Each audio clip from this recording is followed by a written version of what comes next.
Raz, dva, krásné, dobré odpoledne, ahoj! Tak jsme tady dneska, já už jsem měla to štěstí, byla jsem na ambasádě, všechno jsem pro vás vyzjistila, protože dneska dochází k jedné z nejhistoričtějších událostí naší země a to je to, že jsme součástí obrovského hnutí, celosvětového hnutí Save Soil, neboli zachraňme půdu. Jsem ráda, že jste tady se mnou a nejenom se mnou, ale i s tím, kdo samozřejmě tohle hnutí celé založil, vymyslel, udělal a hlavně obětuje 100 dní, kde jako osamělý jezdec pojede přes 27 států evropských, světových v podstatě a pojede tam jako sám na motorce ve svém vysokém věku, proto aby roznášel svoji zprávu o tom, že je potřeba zachránit naši půdu, to, co nás živí a to, co potřebujeme.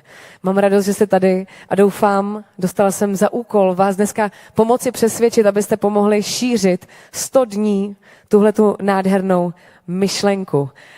Je to myšlenka, která zachrání nejenom nás, ale hlavně naše děti. Takže pojďte těch 100 dnů opravdu do toho vložit a šířit tu dnešní message, kterou samozřejmě Sadhguru předá osobně. Já se na něj velice těším, protože on za chviličku přijede na té motorce, na které jede už 6. den. Ano, dnes jsme tady 6.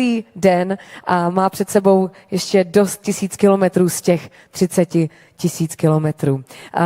Co je asi nejdůležitější je, že dnešní den je volání ke shromáždění, protože demokracie, jak říká Sadhguru a říkal to dnes i na ambasádě, je silná jenom v případě, pokud má velký počet lidí, kteří šíří nějakou myšlenku a snaží se, aby se prosadila a bez vás se to nepodaří, protože samozřejmě peníze vždy hrají větší moc než zájmy lidí. Takže váš hlas je to důležité. Tak doufám, že vás dneska nejenom já, ale i dnešní hosté přesvědčí k tomu, abyste pomohli tomu nádhernému, opravdu ze srdce vymyšlenému hnutí. Tak co bych ještě řekla k tomu, asi je, že základní myšlenka je, že vaše tělo je i moje tělo a to naše všech tělo je tělo celého světa, protože my se také jednou změníme v tu půdu, která pak bude živit další a další těla. Je to opravdu na generace. No jsme v 21. století, tak doufejme, že se to pohne k lepšímu. My si dneska pustíme video, které uvidíte, jak celosvětové hnutí to je. Kdo všechno už tuhletu akci podpořil? Jsou to nejenom světové politické špičky, ale jsou to také umělecké špičky, protože i umělci pomáhají šířit tuhletu úžasnou zprávu o tom, že se dějí velké změny ve světě. Step in. Jdeme na to? Já viděla video z Německa, tak doufám, že se tady taky takováhle energie utvoří, kterou vytvořili v Německu, protože v Německu to opravdu podpořili a všichni byli in, stejně jako naši hosté. Já bych tady dneska chtěla samozřejmě přivítat v první řadě hosty vědce, jako třeba Honza je tady s námi. Ahoj Honzo, ahoj, krásný dobrý odpoledne.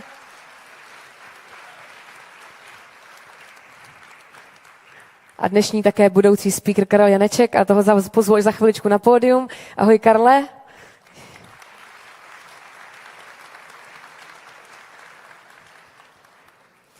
Tak já myslím, že čas asi na to video už právě teď, protože já už těch slov řekla mnoho a ještě toho bude mnoho a mnohem důležitějšího řečeno, tak si pojďme pustit první video.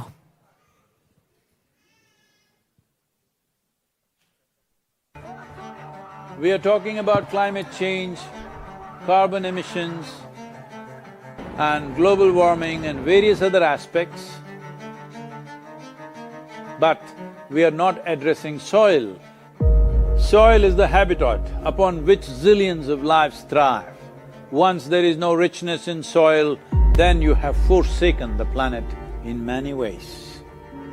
Every responsible scientist in the world and the UN agencies are clearly saying we have only 80 to 100 harvests left that means approximately 45 to 50 years of agricultural soil left on the planet. By 2045, we will be producing 40% less food than what we are producing right now, and our populations will be 9.3 billion people. The food shortages that could manifest in the next 25 years, the consequences of that is unimaginable. Civil wars will unfold across the world once there is food shortage. What we are facing now is soil extinction. Why is soil becoming extinct? Where is it going away? What is happening to our soil? We must understand, if you add organic content to sand, sand will turn into soil. If you remove all organic content from the soil, soil will become sand. In normal agricultural soil, the minimum organic content should be between 3 to 6%. The most minimum is 3%. At least this minimum to keep the soil alive, to keep the soil as living soil is a must. Agricultural soils across the world, the depletion is so heavy, in most countries, more than 50% of the topsoil is already gone in the last 100 years. The nutrient levels have dropped significantly. The level of micronutrients you would get from your food in early 20th century to what you are getting from the same food now has dropped 90%. If you ate one orange in 1920s, what you got from it, now in 2020, if you have to get the same, you will have to eat 8 oranges. This is what we have done to our food. Soil is the biggest ecosystem on the planet, and so few people know anything about it. 1 teaspoon of healthy soil probably contains more microbes than there are people on Earth. The microbial life in the first 12 to 15 inches of topsoil is the basis of our existence. It is this magic beneath our feet which has produced the life that we are. This first 12 to 15 inches of soil is the basis of life for 87% of life on this planet, including you and me. We have to begin to recognize that what we call our soil, Mother Earth, is a living organism. Open soils, ripped open by ploughing, open to sunlight, is the basis of destruction of microbial life. So the focus should be on agriculture, the focus should be on seeing that land is under shade as much as possible, some kind of shade, grasses, herbs, bushes, trees. Conscious Planet is launching Save Soil movement to bring about a policy change to regenerate soil. As a part of this, I'm 65 and I'm riding 30,000 kilometers, a lone motorcycle journey, 30,000 kilometers across 24 nations to activate support from the citizenry to assure the governments long-term investments will be appreciated. So it's extremely important that soil regeneration is enshrined in the policy of every government on the planet. We must change the narrative on the planet that soil is a wealth, a legacy we have received from previous generations, and we have to pass it on as living soil for future generations. We are in a cusp of time. If you do the right things now, in the next 15 to 25 years, we can significantly turn this situation around and regenerate the soil. But if we allow this to progress like this for another 30 to 40 years, after 40 years if we attempt this, then it could take 150 to 200 years because that much loss of biodiversity would have happened. From 21st of March for 100 days, the whole world, every human being on the planet should talk soil. We must hear the word soil, save soil everywhere to see that the narrative on the planet changes towards the most vital aspect of our life, the soil. Each one of you should reach as many people as you can to make this happen. Many global leaders and influencers are already participating in the movement. Be a part of this and let us make it happen. For my part, as much as I can contribute. And the movement that you are taken up, I could not expect any more God's blessing than that. We're going to save the soil. Do your part. And saving the soils. Our future, our children's future, and our planet's future depend on it. Sadhguru, save soil, my friend. We need to save our soils. Antigua and Barbuda is part of the Save Soil mission. Save the soil. We know what we must do, so let's make it happen. Let's make it happen. Let's make it happen. Let's make this happen. Let us make it happen. Let's make it happen. Let's make it happen. Let's make it happen. Let's make it happen.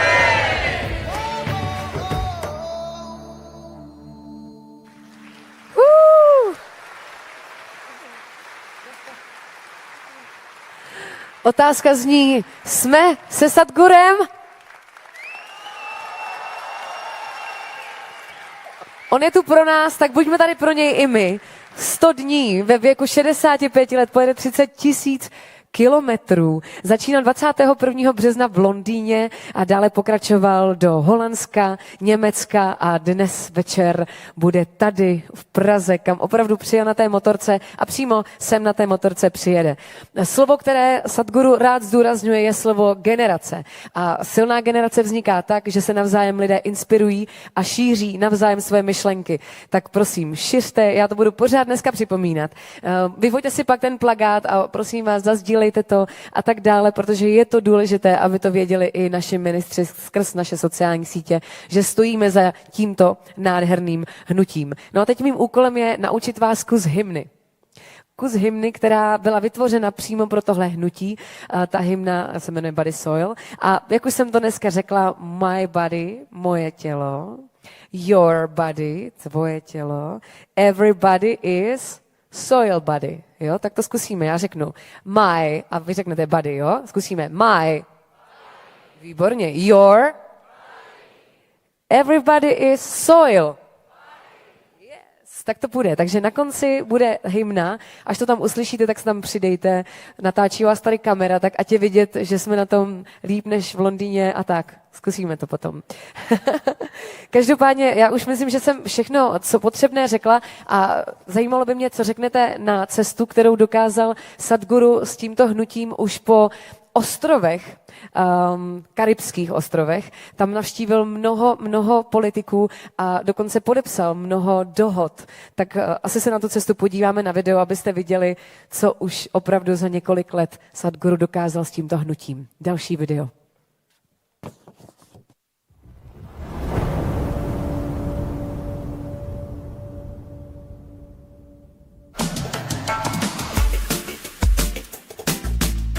It's a great pleasure for me, these beautiful nations, these pearls of the ocean, which are the Caribbean nations, are going for this first.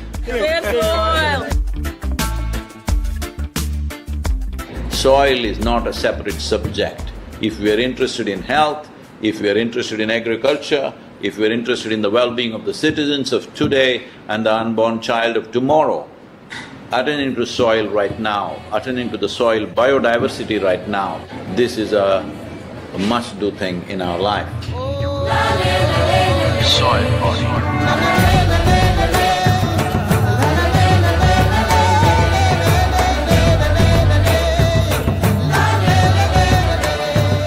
The only thing that we hated about you were you were on opposite side. Always. But otherwise, we couldn't help loving you.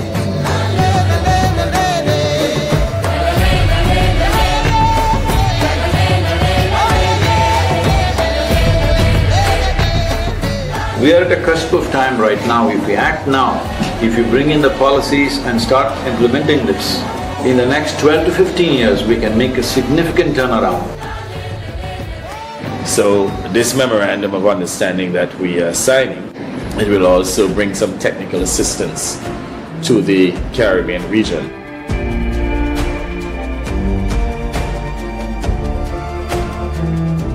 This is a historic moment because here is the first step to turn around. Save soil, let's make it happen! Sadhguru, Welcome to the Daily Show. Wonderful. I know that we also are facing a soil crisis where some people are estimating that if we do nothing, in 50 years' time, we may not be able to grow anything because we may run out of soil, which, forgive my ignorance, I did not know that soil is even something that we could run out of. The thing is, this has happened in the last 50 to 100 years of industrialized farming, that the organic content in the soil is going away because there's no replenishment. Are you getting any signs that governments are enthusiastic to try and do something about this? See, in the last 2 years, I've been talking to various country heads, various politicians, political parties. We have written to 730 political parties on the planet to make sure that they include soil and ecology as a part of their election manifestos, as their political philosophy. Whatever they believe in, right, left, center, whatever they are, soil is one thing which is a common factor for all of us. We're always looking at what divides us. It's time, if you don't understand the consciousness of this cosmos and stuff like that, at least you understand you come from the soil, you live off the soil, when you die you go back to the soil, that much you get it. So this is something that you're very concerned about, and rightly so, that there's a problem with the topsoil in America. 50% of the American farmers have not seen $1 in the last 12 years. And the highest suicide rate among all professions is among the farming community in the United States. I don't want to be that one who didn't care enough to do something which matters, because right now we are consuming the soil and food that belongs to the unborn child. This is a crime against humanity. I hear you. Let's make it happen. Let's make it happen.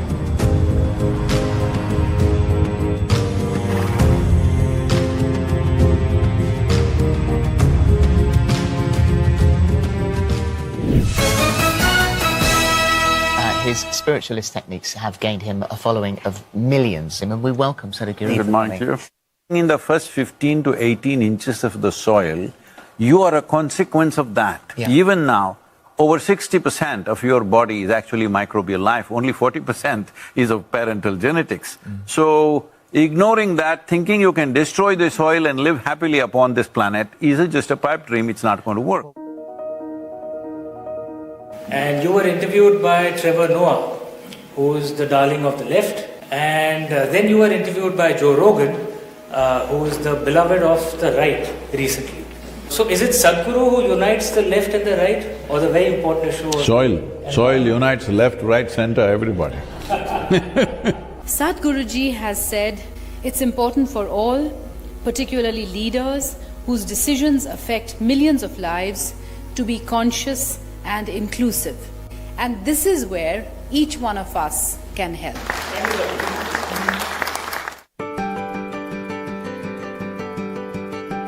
How are we going to make farming more respectable and more profitable as well? When I go to the farmer, we are only talking economics. How to enhance your income. And if you want next generation to go for agriculture, this is the only solution. That he must make more money than a lawyer or a doctor or a IT professional. Wish you a very successful, joyful, exhilarating journey. I will take care of the exhilaration and joy myself. Yeah. What I need is, next 100 days from 21st of March, we want the whole world to talk about soil.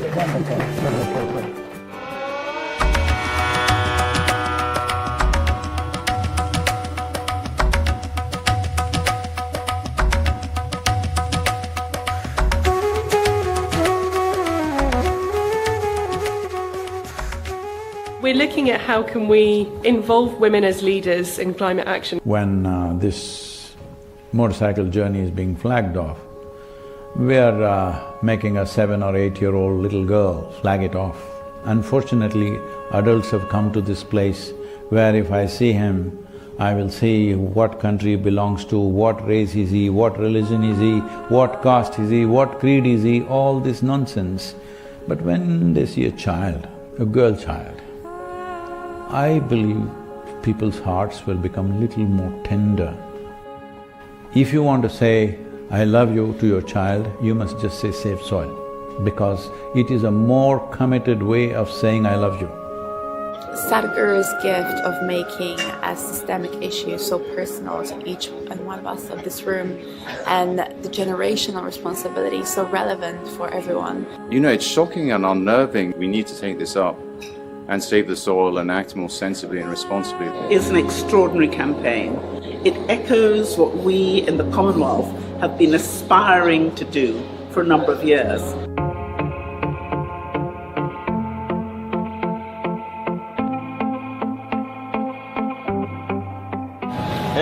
Heads. You win the toss. Batting or bowling? I want to go to the pavilion.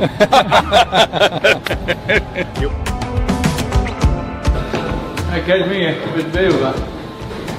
There's your hero. Take a picture next to Kapil.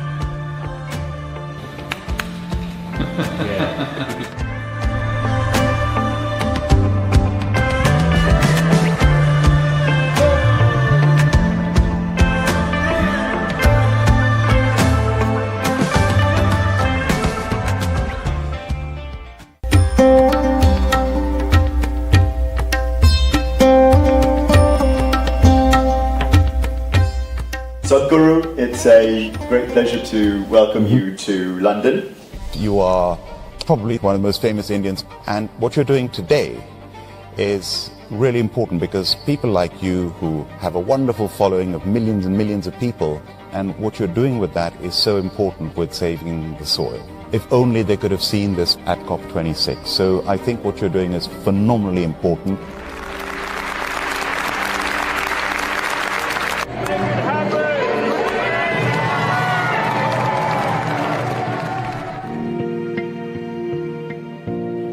In the last 20 years, over 300,000 farmers have committed suicide. If this doesn't wake you up, what else I'm asking?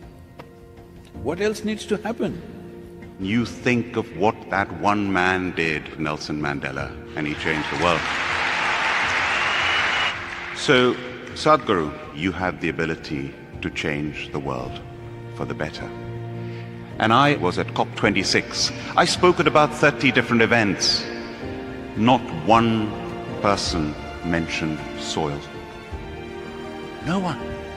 This many people, 6,000 people, with today's technology available, various platforms available, if you make up your mind, you yourself can reach 3 to 4 million people. Yes or no? So now, when you say such a big yes, now the question is only will you do it or not? Will you make it happen? In case I don't make it, you must make it happen. The young people here should stand up and make it happen.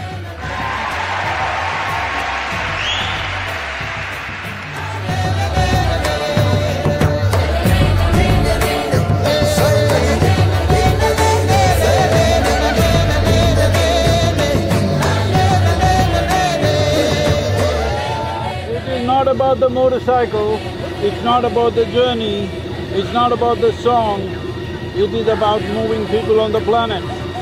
Make it happen, huh?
I don't have many followers.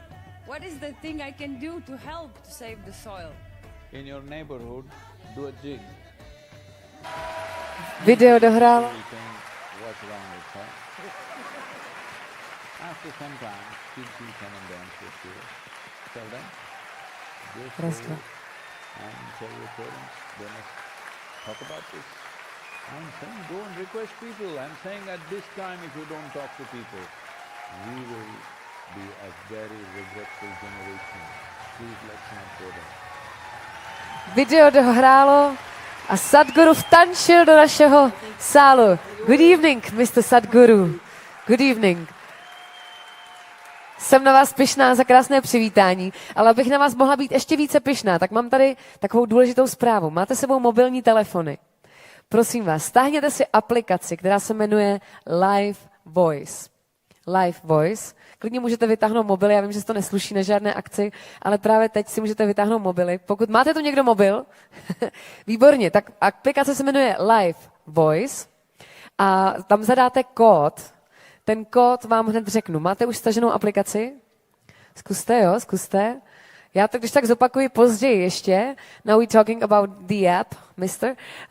Sadhguru, so it's very important, yeah. Everybody download the app, please. Live Voice. Máte?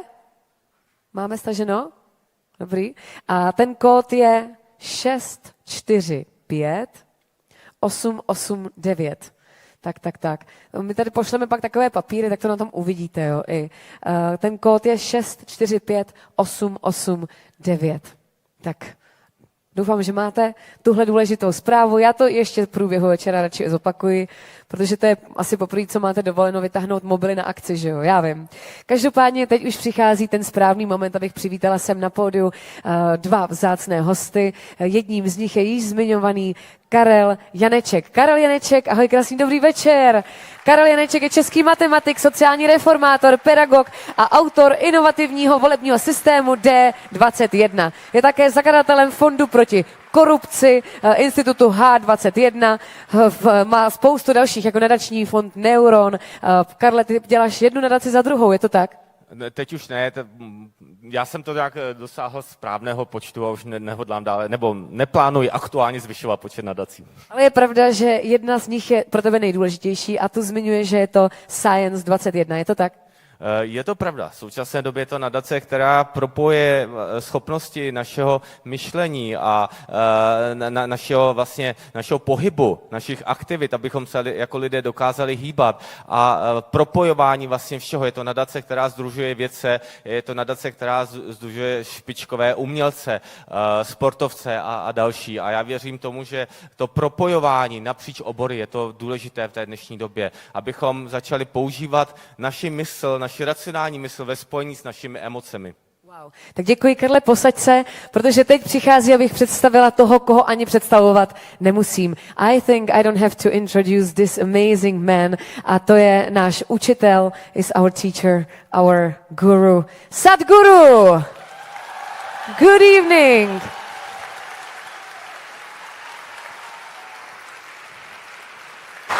Now it's just yours.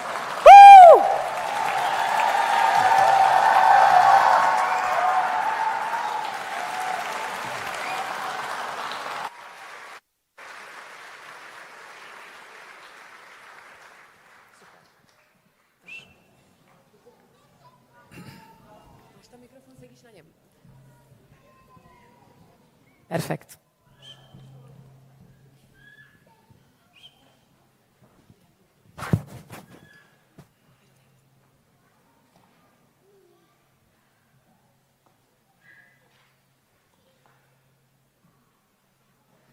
Kalo na janati tava jananam,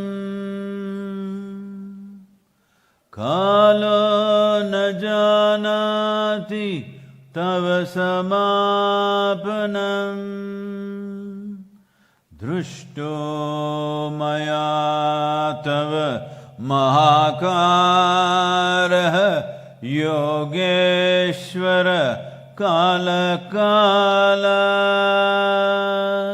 Yogeshwara Kala Kala.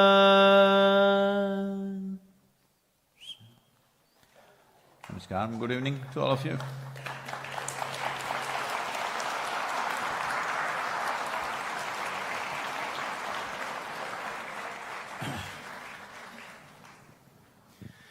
Good evening, ladies and gentlemen. I am so happy to welcome Sadhguru here in Prague on his beautiful voyage, on his beautiful journey, on his motorcycle, which is so admirable. Let me express my greatest admiration to you for your energy, for your projects, for your ideas, You are quite a remarkable and for young the man activities. This is absolutely amazing. And I believe that we are now on the crossroads of human history. Now it's the time where we are deciding about the future. What will happen about our lives, if we live, how we live. And saving the soul is the crucial element to that, because saving the soul, for me, it's saving our lives. And it is saving our planet. And now we have the chance finally, because we have the means, we have the technology, and we have something absolutely unique that other species on the earth do not have. And what is it?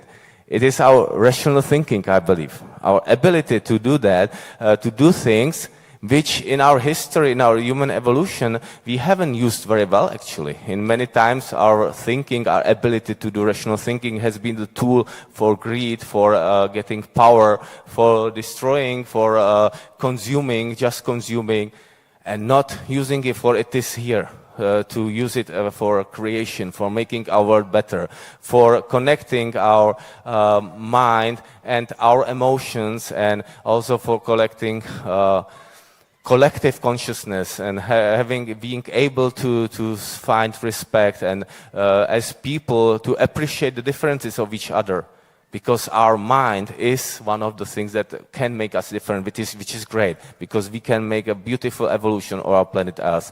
And now is the decisive time for us to make it happen. And it is great that there are people like Sadhguru, which do all the things to help our planet, for us as humans to make it, because otherwise we wouldn't be able to. Thank you.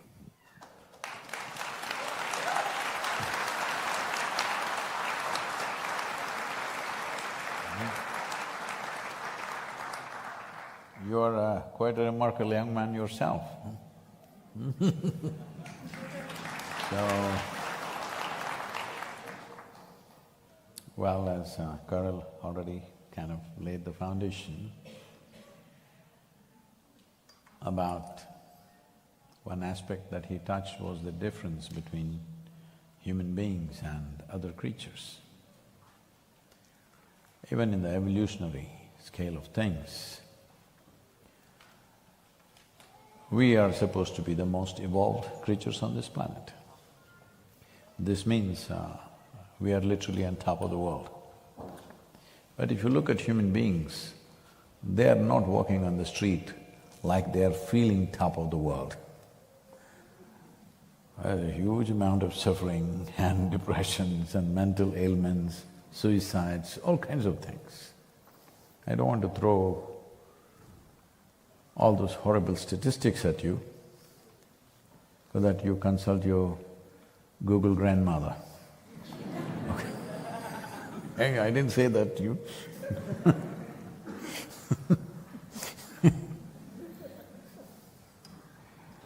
So, what is it? What is human problem? Human problem is this, that compared to a chimpanzee, you are only, in terms of DNA, you're only 1.23% away from a chimpanzee. 1.23%, not much of a percentage, isn't it? Not much of a percentage. This is how close we are physiologically to a chimpanzee. But in terms of our intelligence, our cerebral capability, our ability to be conscious, we are worlds apart from a chimpanzee. So this tremendous gift that we have the most complex cerebral system on this planet, this has become a problem for most human beings. There are a variety of sufferings. I don't know to what extent you are exposed to human suffering, apart from your own. Every day I'm meeting thousands of people. You won't believe how many varieties of suffering people have invented. It's unbelievable. Physical pain, if it comes, that's different. Either because of injury or disease, physical pain comes, that can be dealt with in some way. 90%, I'm just being nice to you, actually it's 98%. 90% of human suffering is mental. You agree with me? When was the last time that somebody even poked you with a pin? Hello? Nobody stabbed you, nobody shot at you, not even a pin, isn't it? So physical suffering has not been much, it's just here, everything. If you are poor, you suffer your poverty. If you become rich, you suffer your taxes. If you're not educated, you suffer that. You get into the school, oh my God, that's another suffering. You're not married, you suffer that. You get married, I didn't say anything. I did not say anything. I just got married recently. So this goes on with everything. You have no job, you suffer that. Get a job, you kill yourself with your job. So looks like you're suffering every aspect of life, let's offer you death. Oh my God, you suffer that. So there's a whole lot of people coming up with philosophies, life is suffering. Life is neither joy nor suffering. Life is just what you make it. Because human experience happens from within you. Pain and pleasure happens within you. Joy and misery happens within you. Agony and ecstasy happens within you. Everything that you ever experience happens within you, isn't it? Hello? Even right now you're looking at me, you think I'm here. No, you only know me the way I'm reflected in the firmament of your mind. You know the whole story. Light reflects, goes through your lenses, inverted image in the retina. You see me within you, you hear me within you. You have seen the whole world only within you. You don't know any other world than the way it is projected within you. Yes or no? So when entire human experience is happening within you, at least what's happening within you must happen your way, isn't it? Outside will never happen your way 100%. Even if you're just two people at home, 100% no, 51% if it's happening your way, you have the controlling stake. That's very good. If you try 100%, nobody will be around you. Yes or no?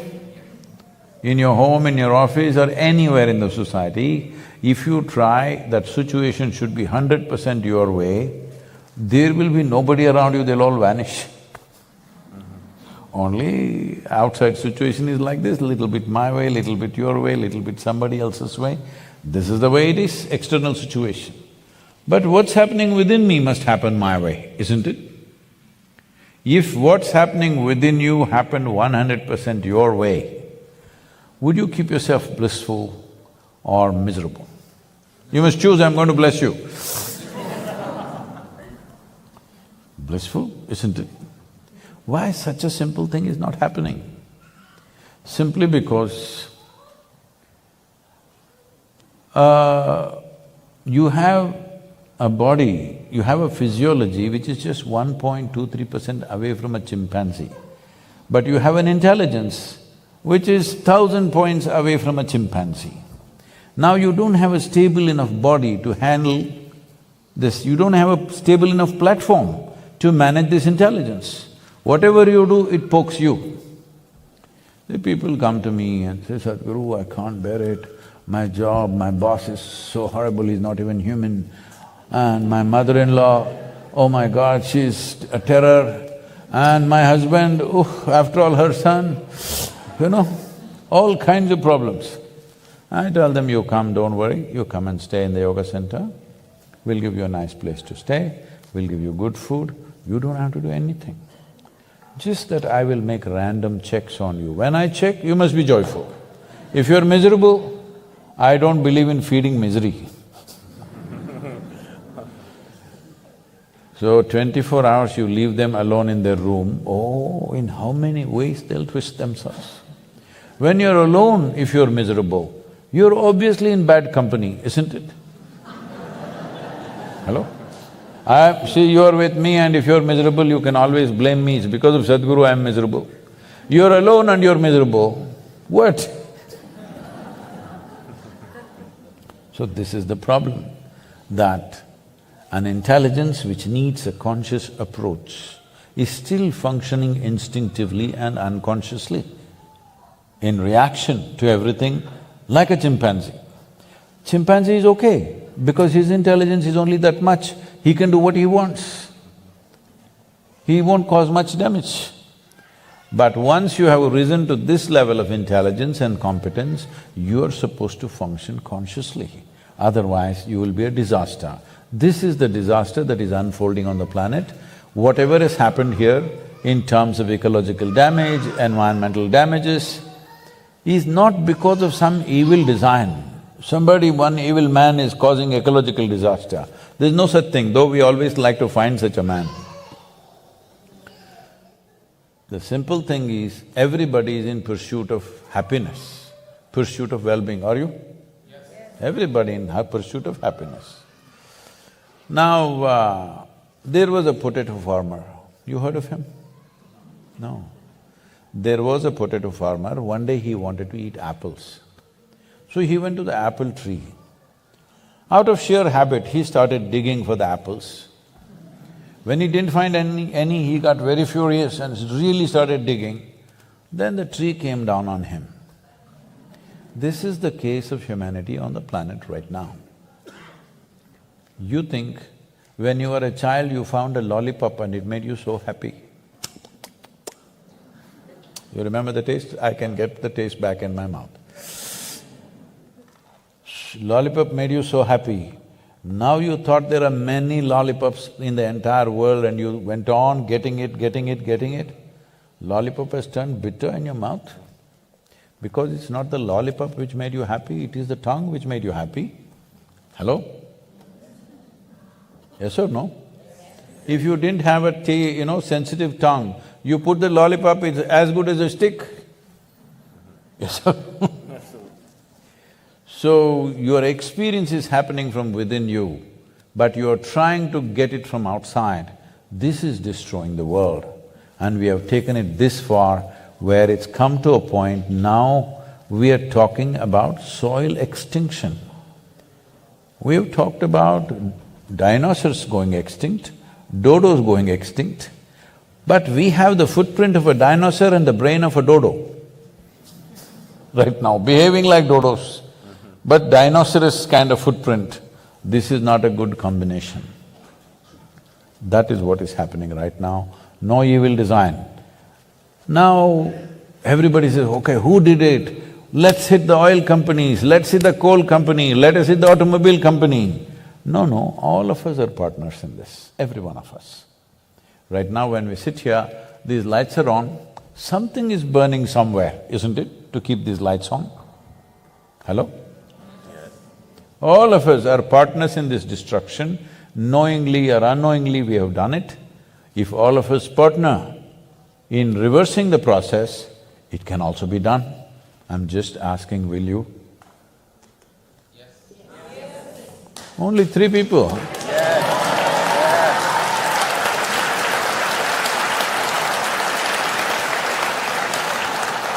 I must tell them a story that happened in Prague in 1835.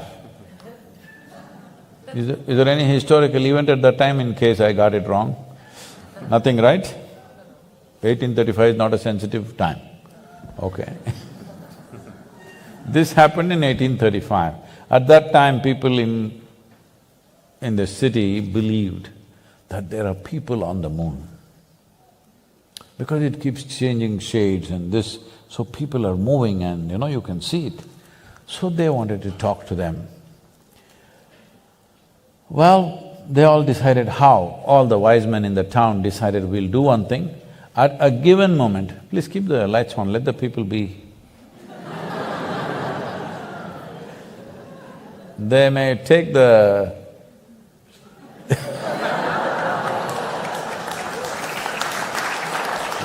they got it. So, the wise men in this city decided, let's all get on our rooftop at a given moment and all of us in one voice, we'll ask who? Let's see what they say. That moment was approaching, all of us got on top of the rooftops. Then I thought, without a microphone I won't even be heard. What is there? I am a small man. This guy is there, such a big voice. That guy is there, oh she is there. Such big voices. What is me? I'm nothing. This is a special moment where everybody is going to utter one word at a given moment. So I thought, let me see, anyway, I'm a small fellow, what's the use? So I just kept quiet. That moment came and it passed in utter silence. You didn't get it? Got it? That's what happened just now when I asked, will you do it? Please. And indeed, we have gone through much bad things, suffering, because of our minds and because of our abilities and also low consciousness as human society. And now the question is, why is that? Why has it been happening? Perhaps it is good for our evolution. It might be good for us to learn the entire scope of our mind, what we can get to, what the negative things, in order to be able to reach the upper potential of what we can create. See, this moment I'm going to abuse you, okay? Very bad abuse I'll do, but I'll do in a language that you don't understand. I'll use one of the Indian languages, but I'll abuse you with a smile on my face. Do you have any problem? Absolutely no. No. Because you don't understand, so you respond differently. So I want you to know, the abuse doesn't hurt you. It is the way you react which hurts you, right? If I do it in English or in Czech, then you will react. It's your reaction which hurts you, not the abuse. Abuse is not a bullet. Hello? Yes. So like this, the problem is, people are in a state of reaction, compulsive reaction, rather than being in a conscious response.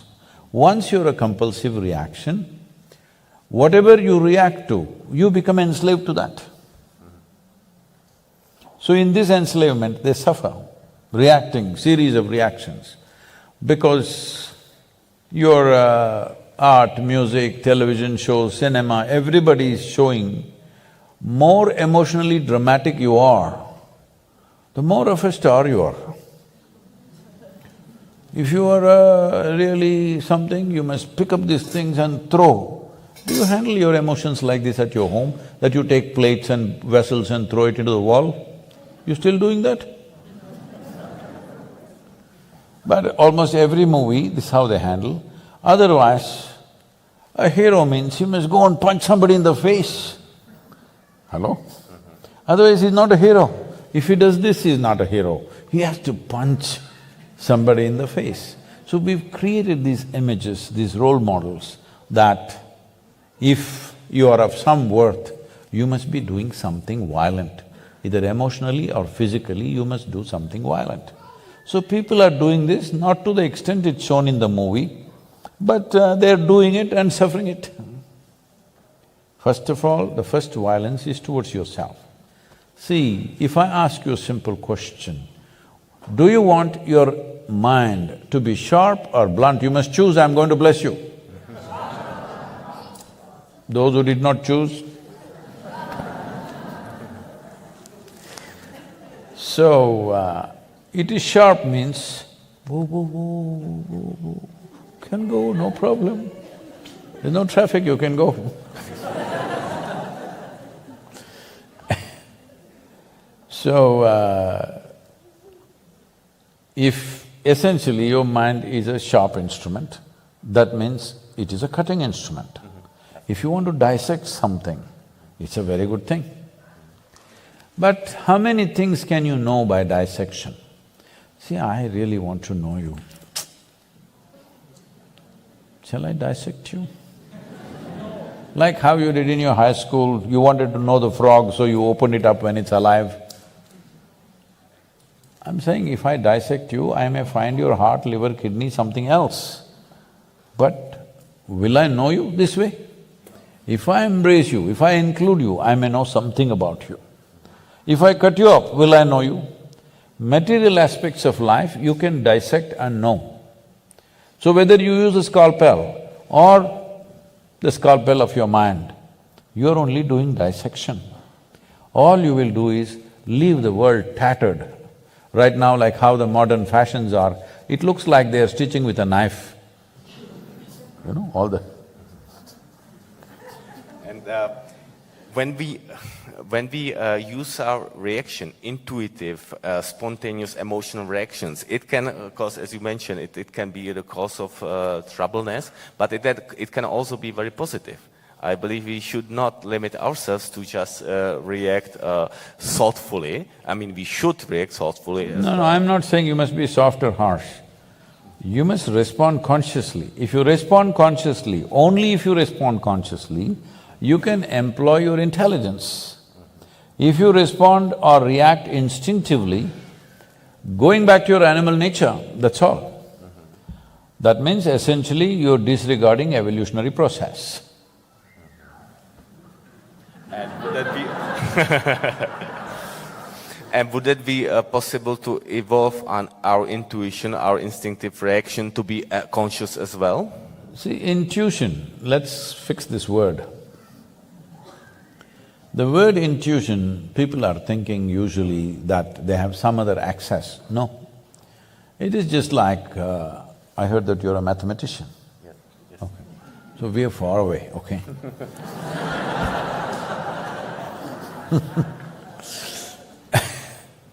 But there is no way you can explore mysticism without mathematics.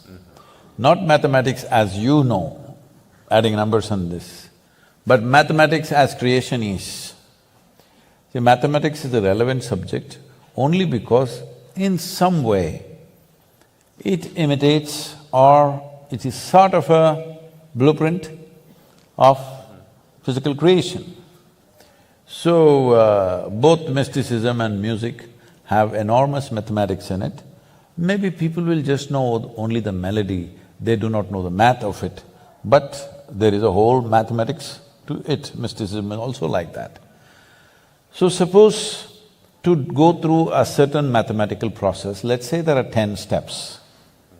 You go through the 10 steps.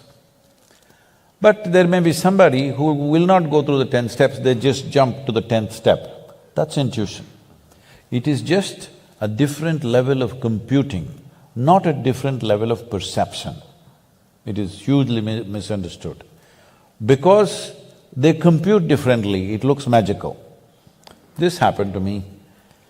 Well, when I was probably 13 at that time, 13 or 14 maybe, 13, because I know the class in which I was. For the first time, somebody brought a calculator. Those days in India, only Sony and Panasonic calculators came. This big, you know, tabletop tuk-tuk kind of thing.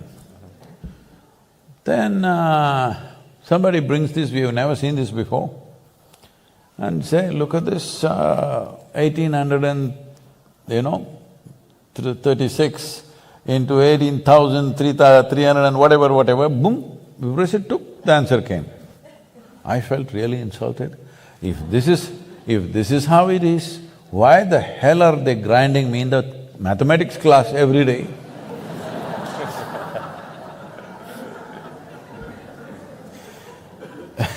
Everybody is asking, how much is 12 into 12? Arey, this damn thing can do it in a moment, why am I going through all these works? So at that time I dreamt, suppose like this, For every stupid question they're asking me in the school, if there was a machine, how simple it would be. At last in this generation, that machine is coming true. I dreamt of it when I was 13. But too late, for me. Well, it might be one of the future paths that we might have internet in our direct access, calculator and things like that. It is, I believe it is already becoming technically feasible to be able to connect in that sense but what I consider extremely important, that all the technologies, all these abilities are our tools. And we never must be the slaves of these. No, we will become the tool, that's the problem. That we must not, I believe, yes. Must not is a good intention, but how do you get there? See, we need to understand, we need to differentiate between these two. There is information and there is consciousness. These are two different things. Information means essentially memory. See, right now, you have a human body. Suppose… no, I don't want to take you as an example, I'll take somebody, okay? Thank you. I need a volunteer, a male volunteer, I can't talk to a woman like that. So, you're in a human form, next 3 months you eat dog food. Do you think your ears will stand up and you'll grow a tail or something like this? Nothing like that will happen, because there is such a well-established evolutionary memory here which clearly says this is a human being. Eat whatever the hell you want, it will only take human form, because there is a memory, there is a program out here. And now, I'll take you to India, this example you must come, okay? I'll take you to India and I'll give you… I'm a very good cook, If you come and eat with me, you may not leave India. 6 months you stayed there. 6 months you stayed there, you ate the South Indian food. Do you think your skin will become like mine? I'm sure I'll try. No. I'm saying there is a memory within you, every cell in your body carries memory which is millions of years. How your forefathers looked, still there. You may not remember how your great-great-great-grandfather looked, but his nose may be sitting on your face. Yes or no? So, what you call as myself right now is a complex amalgamation of memory. In yoga, we identify 8 different types of memory, let me not go into those details. This is safe soil. 8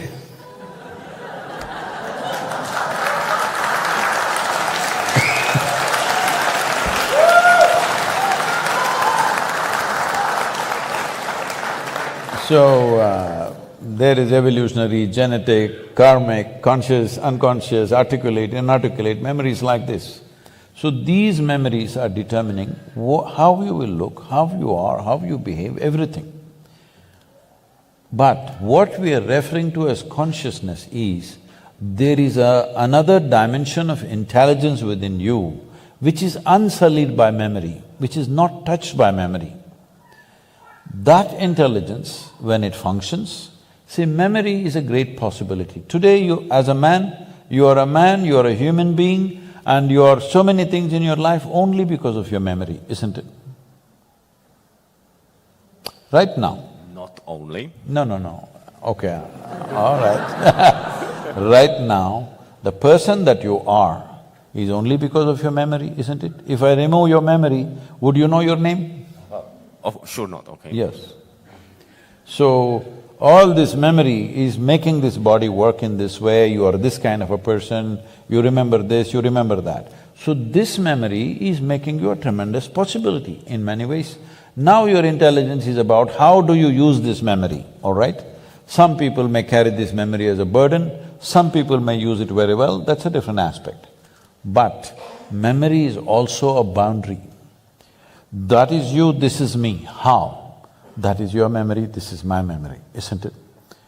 Though memory is a great possibility, memory is also a boundary.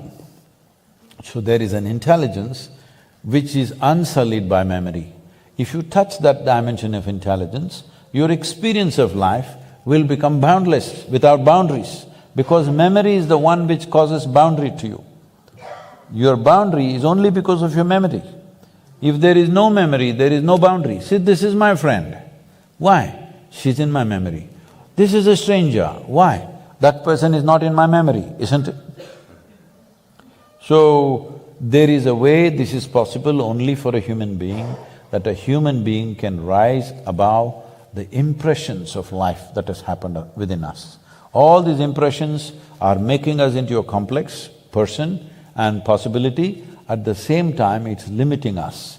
So you can rise above this memory. The moment you rise above your memory in your experience, there is no nationality for you, there is no gender for you, there is no religion for you, there is no philosophy for you. You're beyond all these things. So, when your intelligence rises beyond the package of memory that is you right now, then there is a tremendous possibility for a human being. This is called yoga.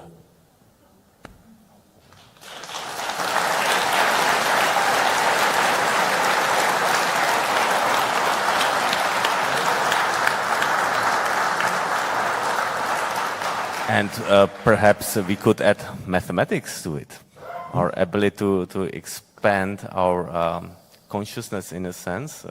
Maybe I would, in some sense, would consider mathematics as like the fixed skeleton of our existence, of the universe, because it's something that's given. And unlike all the other things, I think that all things are changing. We know that we do not know all like physical laws, and all these things that the science is saying are actually not cut in stone. Those are approximations, those are something that we evaluate as best as we can, except perhaps mathematics. Highly prejudiced man.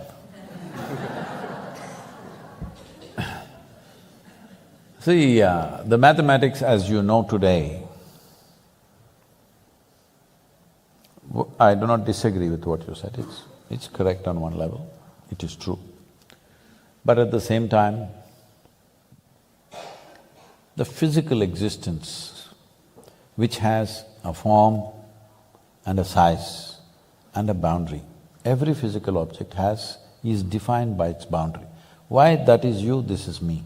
That's the boundary, this is the boundary, isn't it? So everything that's physical is always defined by its boundary. So all that is bound by boundaries, that you can define or describe through mathematical numbers. That which doesn't have a boundary, you have no math for that. Well, you can use the zero, you can use the infinite symbols, but it doesn't say anything. Because that which doesn't have a boundary, you cannot bring it under the scope of mathematics. That is what mysticism means. I'm not 100% sure I would… Because there may be a level of mathematics which is completely abstract, which perhaps doesn't need to rely on boundaries, like Cartesian system, where it doesn't need to… Cartesian system is the boundaries, but there could be different theories, but I think this is… Once you leave the framework of logic of numbers, number is the most basic logic in human mind and in the creation. Once you leave the logic of numbers, it is no more mathematics. Because modern scientists are unwilling to admit that their logic is useless beyond a certain point, they are creating what is called as fuzzy logic. If it's fuzzy, it's not logic.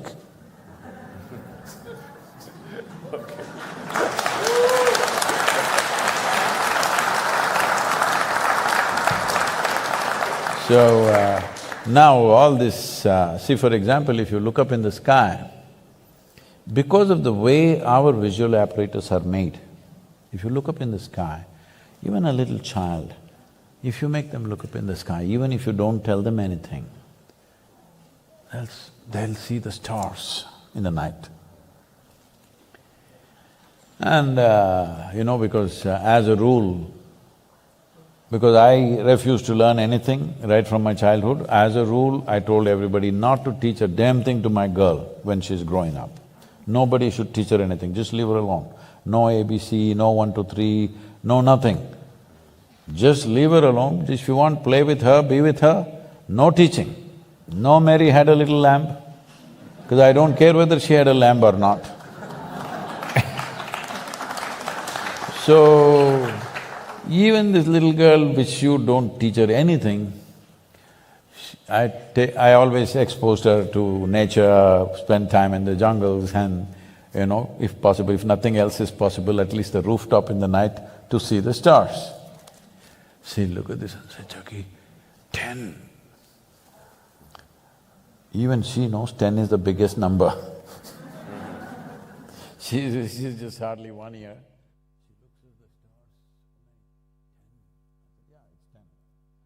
I am not somebody who will tell her, no, no, this is a billion. What does it matter? 10 is good enough. 10 is the biggest number, it is fine. Hasn't this happened to you, to your monetary system? Just some time ago, 50 years ago or even 25, you're a millionaire means you are wow. Now a millionaire means pfft.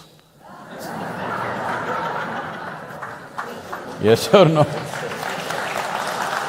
Then it's enough, yes. So I'm 21. saying… Huh? 21 is my number. 21 is your number, how come? Well, there are some mathematical other reasons for that, but I don't want to… In the yogic system, 21 is very important. A lot of people who are practicing Shambhavi, they all know what is 21. Oh.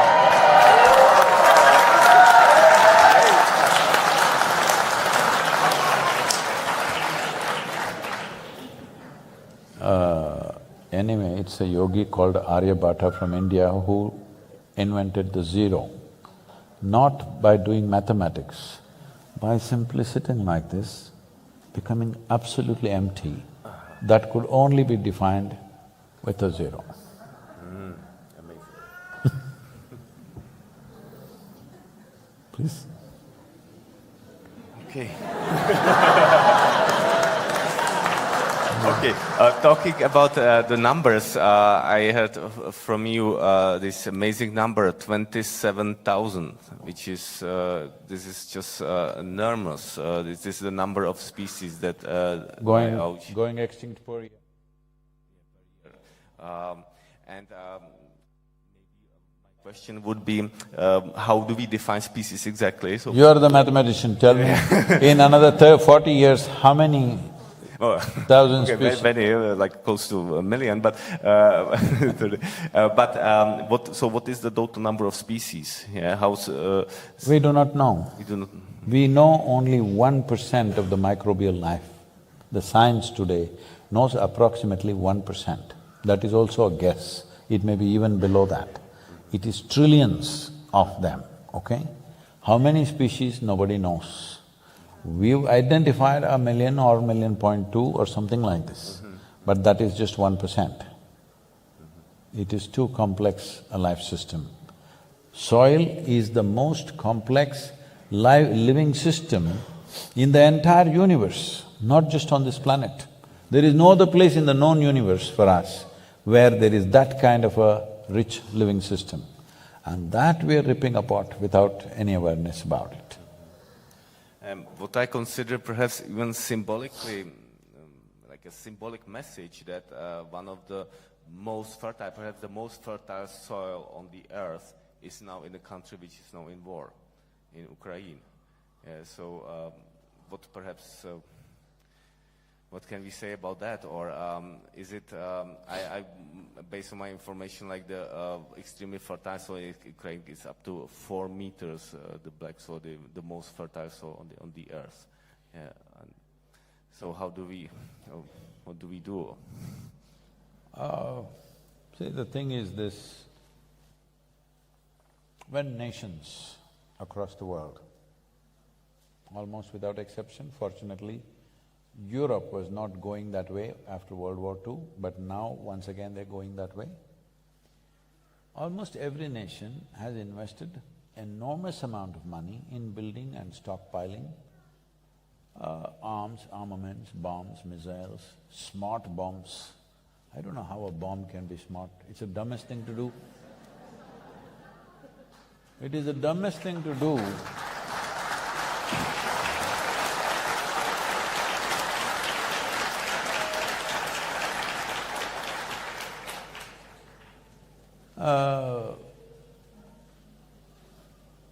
See, at least if I pick a fight with you with a sword or a stick or something, there is some crude animalistic pleasure attached to it. 1,000 people are sitting here, you just drop a bomb, all of them died.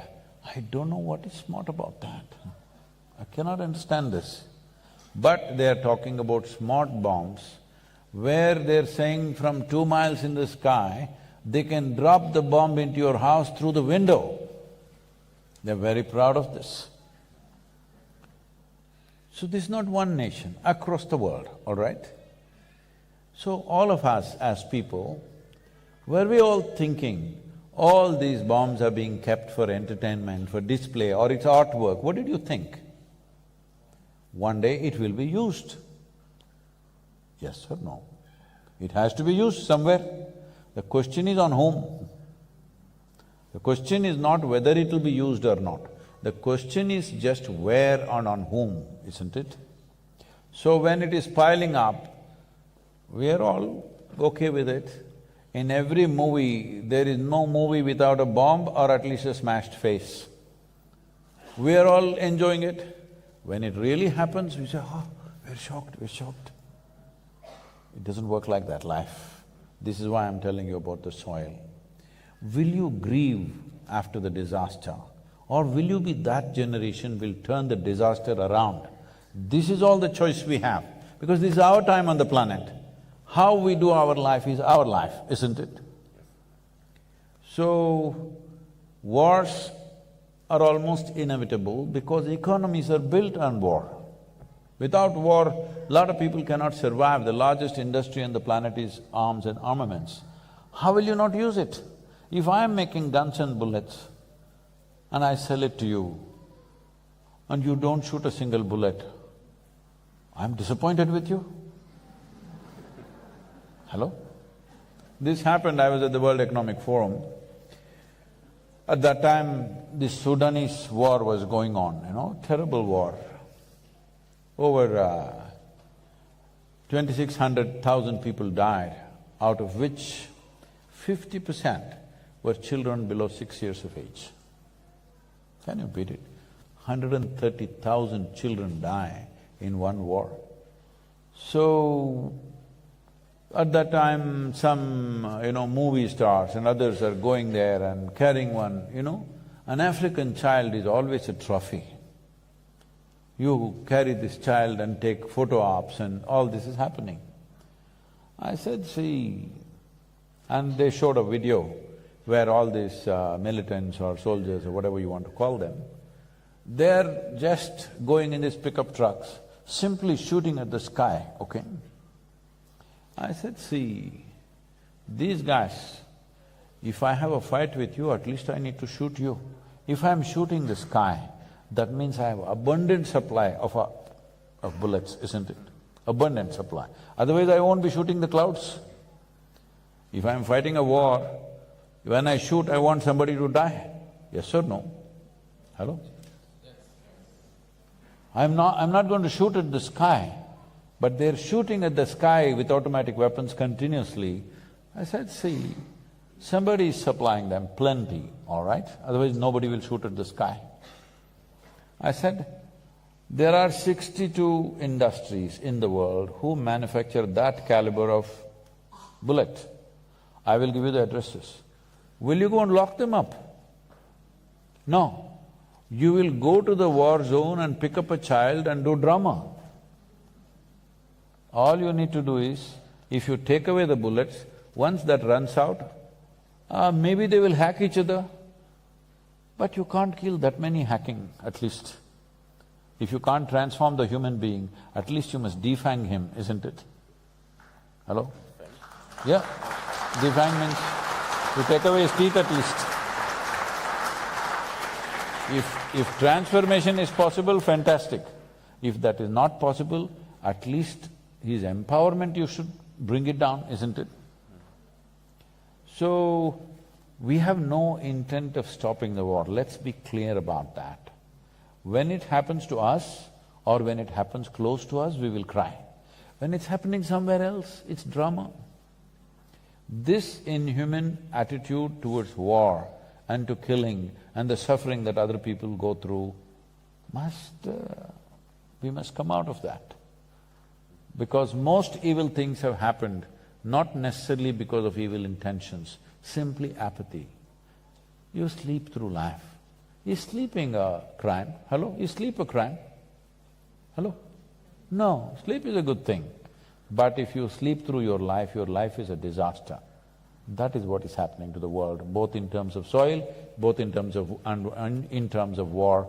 This is what is happening. We sleep through. After World War II, we formed League of Nations, we made United Nations. The idea was never again such wars will happen, right? Not just for Europe, for the whole world, never again it'll happen. But since then, how many wars? Actually, if you look at it, there's not been a single day's break on this planet after World War II without at least a battle going on somewhere. So, we have issues, we have economic issues, we have property issues, we have issues, all right. If we are civilized enough, we must… this is the idea of setting up a United Nations, that we will fight with our words and solve our problems. We are not saying we are not in such a la-la land that we don't have any issues. We have issues. We genuinely have issues, isn't it? That two sets of people believe this is it, that is it, there. But this is the idea of setting up a platform which would solve problems. What has happened? We have pushed it to the side and doing what we want to with each other. So, 20th century, 21st century when it began, everybody,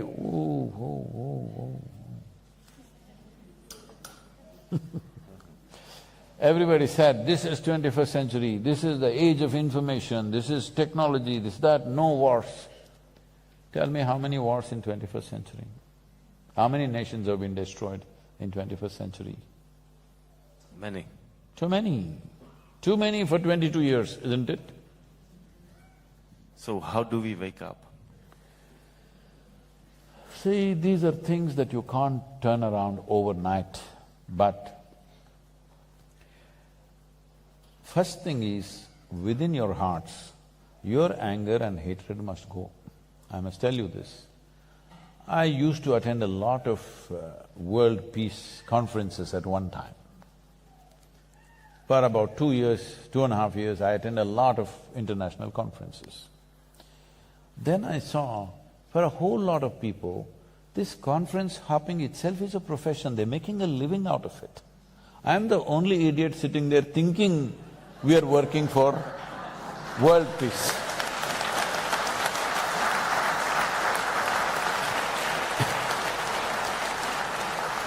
So I was in a very prominent conference, 42 Nobel laureates were participating and a few ex-heads of state and all that stuff. Because when they are head of state, they will do war. After they retire, they will talk peace. This has been the way of the world. So, I was here and this is the third day afternoon. One particular Nobel laureate, it's his turn to speak, and after that I'm speaking. So he came up and there is no… this podium is a little exposed, a proper big podium, you know, the wooden thing. So he went and stood behind that and he opened his file. He looked down, he never lifted up his head up, he read 42 pages. And I was sitting in the front row trying to grasp every word. I'm watching every page. 42 pages he flipped. Then I look around, the hall is absolutely peaceful. Because everybody, except the security and a few staff who are standing, everybody has fallen asleep. Then I thought, this is world peace for sure.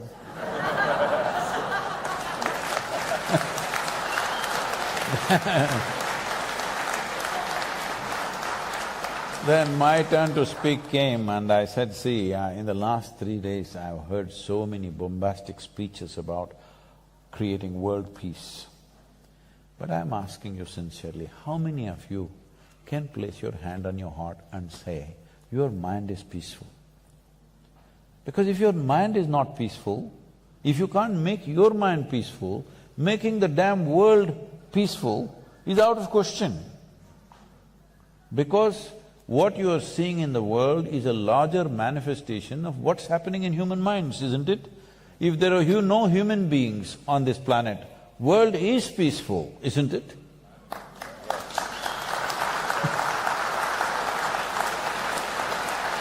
Then I inquired why in the afternoon session everybody has fallen asleep uniformly.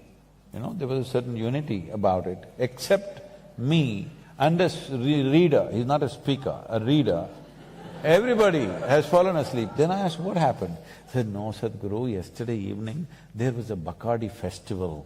Oh, free drink. So everybody became peaceful.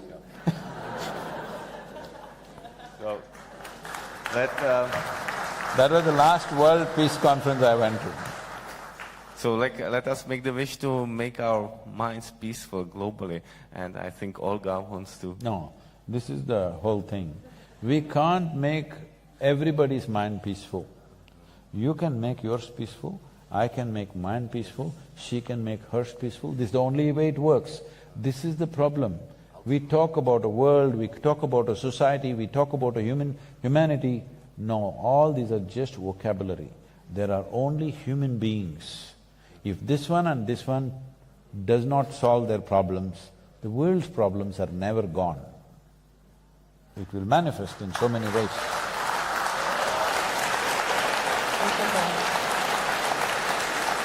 Děkuji pánům za sdílení jejich myšlenek. A teď přichází speciální moment na vaše otázky. A protože tady dneska máme speciálního hosta a tím je profesor Jan Rak, který pracoval dlouho s největšími urychlovači, tak já bych první otázku a třeba i nějaký komentář tady předala Honzovi. Pojď na stage, Honzo. Say something that I understand, please.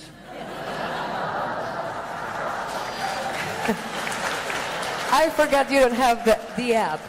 This is our Czech, very famous scientist, Jan Rak, and I asked him to make a little bit comment and ask the first question. Please. Yes. Oh, thank you.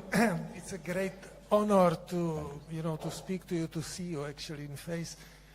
I think I really enjoyed your speech, and it's hard to say, but I think I entirely agree with you.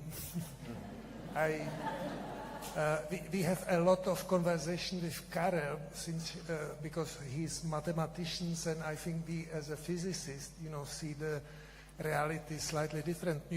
For me the biggest… He's getting the numbers wrong. No. For me the biggest question is what is actually consciousness, and I think the way how to solve the problem, for me the big inspiration… So if you can come up, sir, please, so people can see you. People can see you, that's all I'm saying. I think you can see me, right? So the biggest inspiration is always that to solve a problem, you never can solve the problem in the same level where the problem comes from. You have to always to step back, kind of. That's why I love also the metaphysics, that you have to step back to leave the level where the problem arose and try to solve it from a different level, from the different perspective. And at the end, I believe that the way to solve all our problems come really to bring our own peace, our own mind into a peace. This is, I think, what I really like to emphasize, that's the very great thing. Anyway, I don't think I have a question.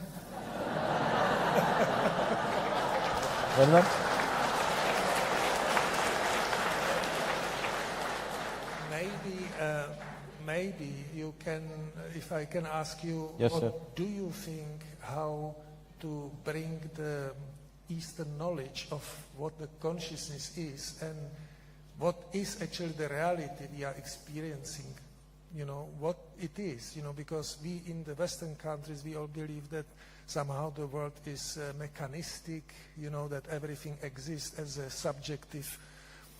objective law of, physics and so on. But I think I learned a lot from studying, Eastern philosophy, which is saying that somehow the prime, kind of the source of everything is more consciousness and not the objective. Can you maybe elaborate something on that? Thank you a lot. Thank you. Prosím vás, pro ty, kdo nerozumíte, tak ta aplikace tam je přímo simultánní překlad, takže budete rozumět všemu, takže live voice a to číslo, které jsem posílala. I'm just talking about the translation. Okay. I thought you were answering the question.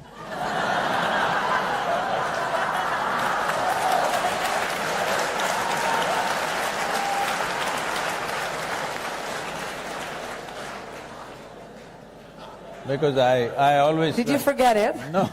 I can translate. So, no, I'm saying when I was in school, my homework was always done by my sisters. So, I thought... That's good. Clever man. Now, yeah, I just wanted to tell them about the app again, so they understand answers. So, sir, you used the word Eastern knowledge. When I say East and West, I would not like to look at it as geographically East and West. In terms of approach and attitude, there is a East and there is a West in the world. That Eastern person may be in the West, it's not necessarily geographically it is. But East and West represents, I understand what you mean by East and West, it represents a certain thing. So East does not come from knowledge. East comes from methods to enhance perception. Because accumulated knowledge is always looked down upon in the East. It may be useful, you can do things with it. Things means what? You will just survive better. See whether you earn… what are you? Your currency is euro. Czech? Crown. Czech crown. Okay. Oh, you don't have a euro yet? No. Oh, okay. So let us say if you earn 1,000,000 crowns, okay? If you earn 1,000,000 crowns, you think you are well-to-do in a given society. This accumulation enhances only your comfort and convenience levels. It doesn't enhance your life in any way. So this must be understood. Everything that you're calling as life right now is not about life, it is just accessories of life. You have a car, it's a convenience and an accessory, you get somewhere fast. Otherwise, if you walk, you may take 10 times or 100 times the time that you take.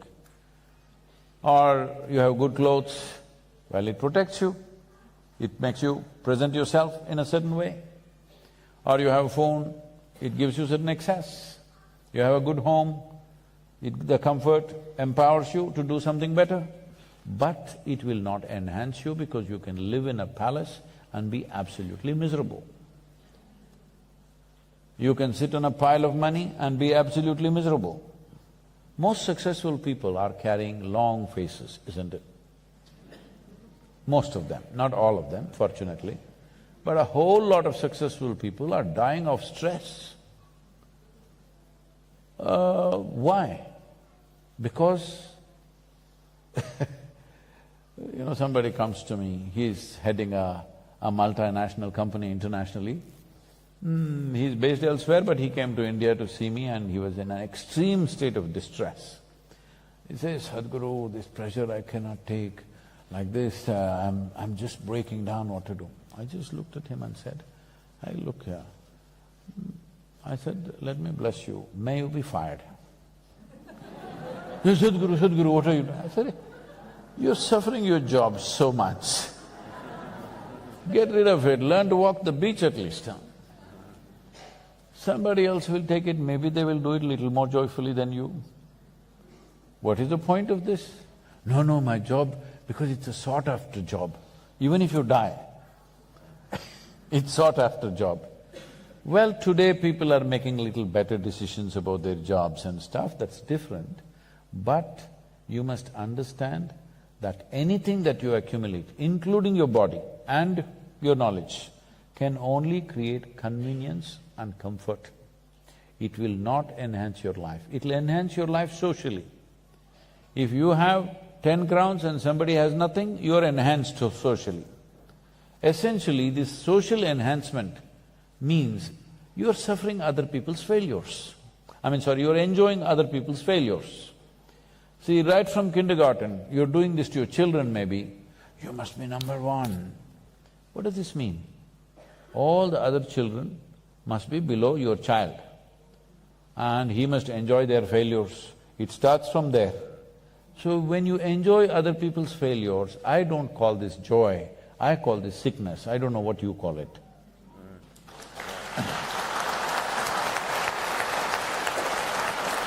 So, anything that you accumulate never is you. This body you accumulated, but now you're thinking it's you. These impressions you accumulated in your mind, you think it's you. See, right now, if I say, this is my vessel, you will think, oh, Sadhguru seems to have some problem. But everybody says he's wise, let us listen.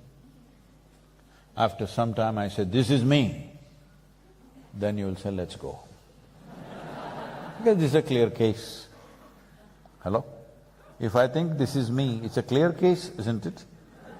Yeah, it's a clear case. It's a case. Case number we don't know what, maybe 21. So this is what you're doing every day. Food appears on your plate, you eat it and then you say, this is me. You read a book, some things, this, sticks in your head and you think, this is me. The moment you think what is not you as yourself, you kind of lost it, isn't it? Hello? Once you made that one mistake, you will not know anything. All you will know is accumulations and accumulations, because that is the basis of your experience right now. So this is what East is symbolic about, that we don't identify with our accumulations. In yogic culture, always the whole training is to identify with your ignorance. Because your knowledge, how much ever you know, if you have read the libraries of the world, still compared to the cosmic space, your knowledge is a minuscule, isn't it? If you identify with this minuscule, you will become that. See, right now you're a Czech. How are you a Czech? Because you identify with that nationality, isn't it? What you identify with, you become that.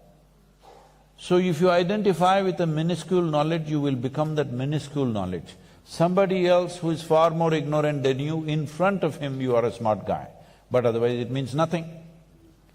So the yogic culture always identifies with ignorance because our ignorance is boundless.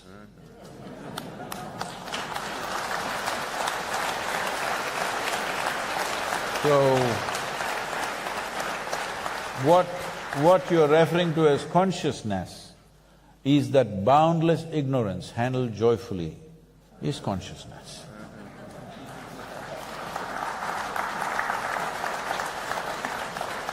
Tak máme tady už nějakou další otázku od někoho z vás. Tak já tady mám s mikrofonem chodící stav. Vidím někde někoho s mikrofonem? With microphone? Do we have somebody? So, the man in a red? I can give you mine. So, Sadhguru, my name is Alex, thank you for coming.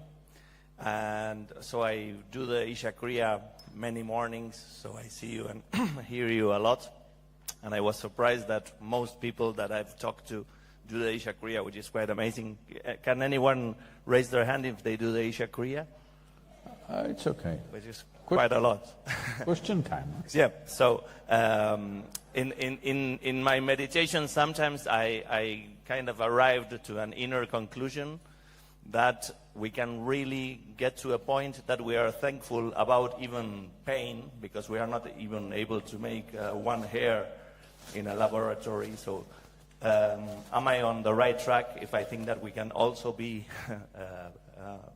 thankful for pain? This one hair cannot be made in the laboratory is a century-old thing you're talking. Now they can even make your nose, maybe your liver and kidney in a little bit of time, but that is not going to enhance your life. Instead of 2 kidneys, if you put 6. No, I'm saying we used to do 2 cylinders, now it's all 6, 8, 12 cylinders. So if you add, your life is not going to get enhanced. It is just that you may go to the bathroom more often, or you may not have to go. We don't know what happens. But I'm saying, whether you manufacture hair or nose or kidney, liver, heart or even your brain, your life will not be enhanced that way. When I say life, you're always thinking life means situation. No, what's happening here is life. Hello? Situations are there. Life situations are different, life is different. If there is I don't want to use you as an example, please sit down, please. See, suppose, have you ever seen a dead body, Alex? Yeah. You've seen, you've been to some funeral. See, this guy is lying down like this. You show him 1 billion crowns, show him the biggest diamond in the world, show him the most beautiful woman in the world. He doesn't care a damn about anything, simply because life has been taken out. That's the only damn thing you have, that you're alive. How alive you are is the question. This related to this consciousness question. When you were in school, did you blow soap bubbles? Yes, when I was a kid. Was it big or? I don't remember. If it was big, you would have remembered.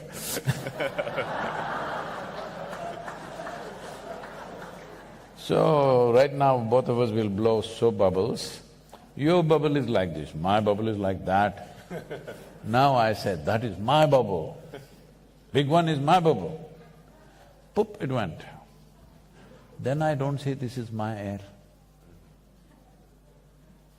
You don't know which is my air, which is your air here. There's no such thing. But the moment it's captured in the bubble, this is my bubble, that's your bubble, isn't it? This is all that's happened to you and me. It's a living cosmos. You captured some, I captured some. The only way you can enhance life is that you must blow a little bigger bubble.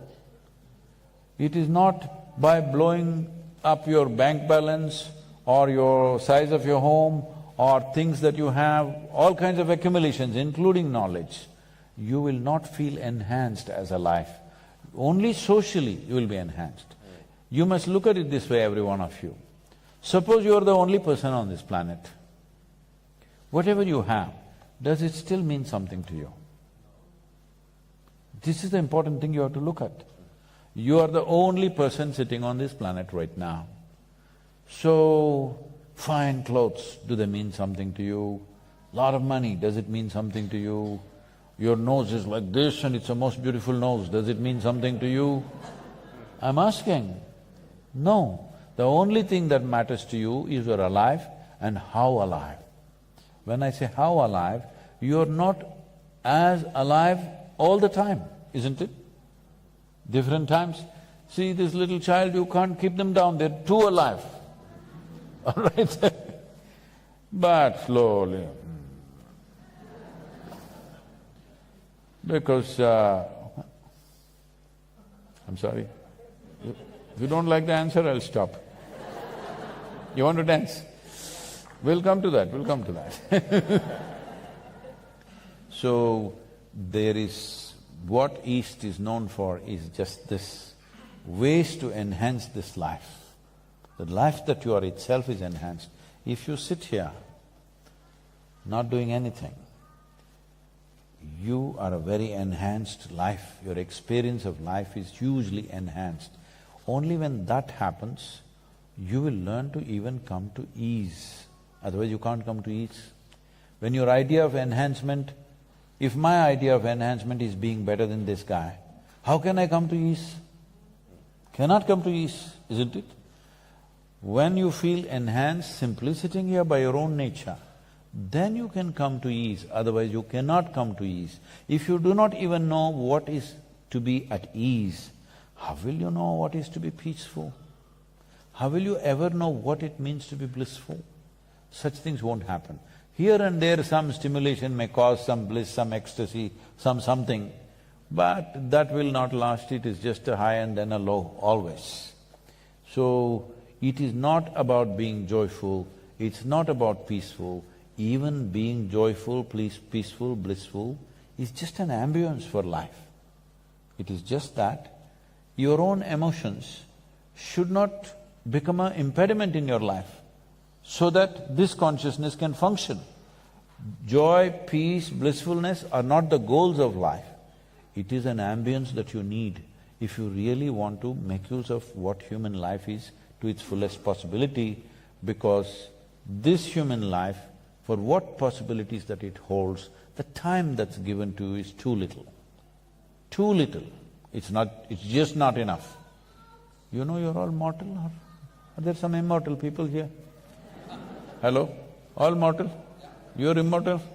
All the best for you. Because that's the most miserable thing that can ever happen to you is you cannot die. If suppose you cannot die at all, oh, you're finished. So, this mortality is the basis of our existence. That is, as we sit here, in the last 1 hour, all of us are 1 hour closer to our graves. If you do little yoga, you can kick the can, but you can't avoid it. All right? Nobody can avoid it. If we understand it's time-related, now we will get into physicist and a mathematician will get into a clash here, because how we see this is, time is the basis of existence.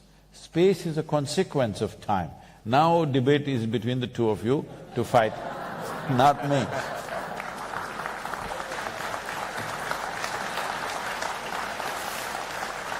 So the first chant that I did, the chant that I did is just about that only one who has mastery over time, only that one is at absolute ease. Otherwise, time will keep you running all the time. Please, madam. So, next question. Okay. Next man. Hello, Sadhguru, once again. What do you mean once again? You are… before. Have you come with your children now? Yes, my daughter is here. Have you told them what I have told you? I did. Okay, very that's much. great. Already the news is over here. My question is, are schools across the globe participating in these 95-day movement? And if so, it is going to make profound impact, having schools participate into this movement. That would be my question to you. Why question? You do it, huh? Is it my planet? It's yours also. Of course. But if they are already… and can schools sign up as well? All those things are being done, but getting all the schools on the globe is another matter, all right? So, I'm saying, first of all, you must… whatever great ideas you have, how to do it, you must do it, because this is not my planet, it's yours also. Hello? So, whatever ideas you have, whatever you can do, you must do it. Don't tell me, I'm 65, I must be retiring.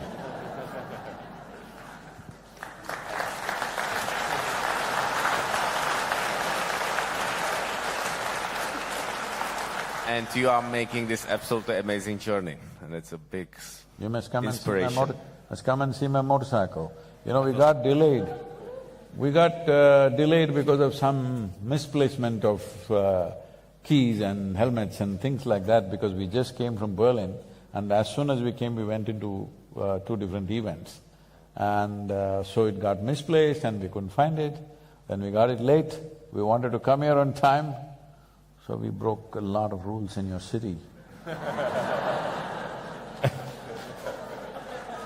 It's part of our life. Because in my life, this is the only crime I've committed, speed. Because speed is a way of crushing time, you know, sir.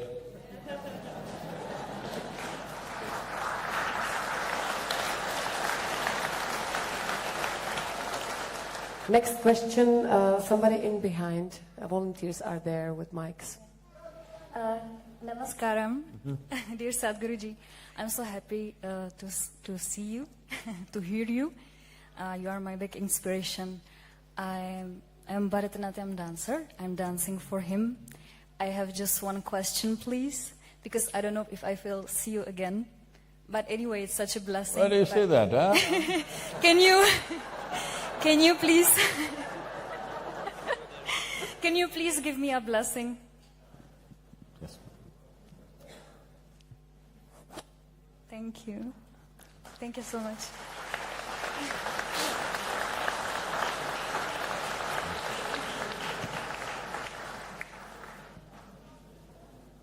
Next question.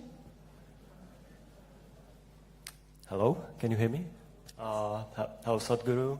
Okay. Thank you for this opportunity to hear your words. I want to ask you about one question which is more related to soil and our planet, because what we can hear here is mostly about, let's say, physically substance of our being. My question is, do you also feel some spiritual or energical connection with the soul and our planet? Can you describe how do you feel it? You said soil, right? Yeah, soil and planet.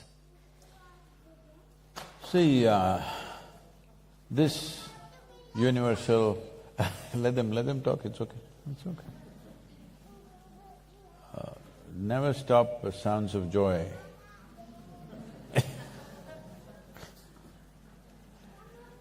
So,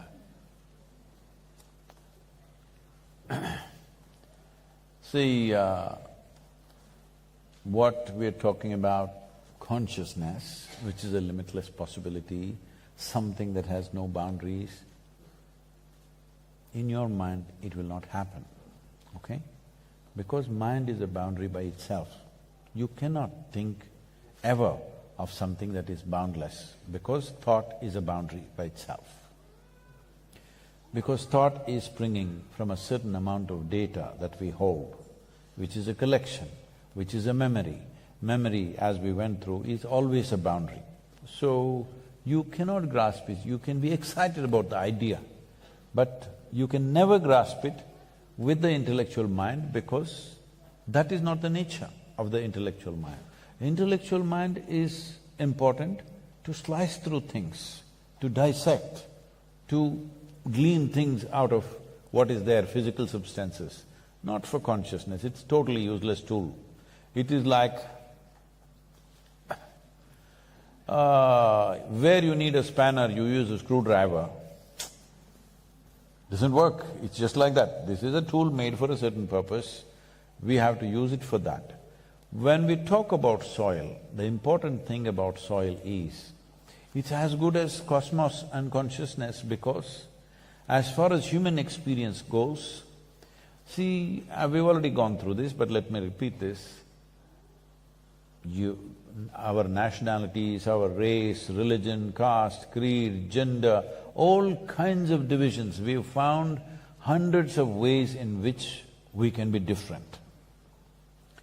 But soil is a unifying force, it's a common factor. It's very, very important today. We were, talking about endless number of wars going on, war after war. War is an economic process also for a whole lot of nations, all right? When this is the thing, finding a common factor among us is very important. Cosmic consciousness is a common factor, but where is it? How do I get it? It's far away. But at least with soil, you understand, it is a common factor. Every one of us are made of this. Someday, you're a young man, so I don't want to say this, after many, many years, suppose you're also buried next to me in India, then you will know, you being a Czech is no good. You will also merge with the same soil, just like me. Hello? Yes or no? Your nationality, your race, religion, gender, you think you're a woman, I think I'm a man. But if we are buried, we all become the same soil. So, this is a unifying factor. I don't want to stop this Save Soil movement just as an ecological process. I want you to see this as a tremendous opportunity for humanity to come together like never before, at least on one aspect.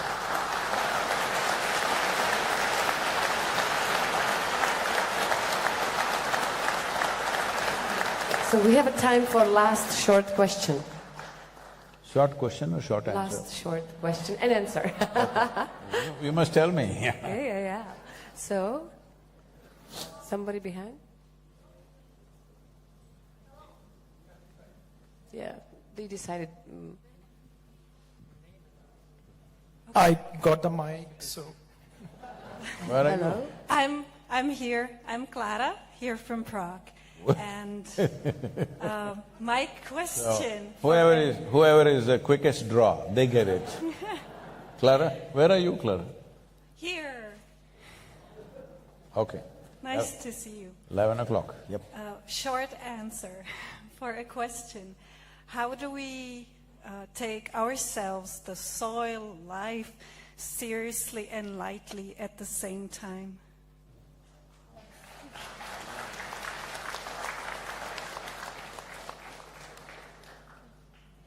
See,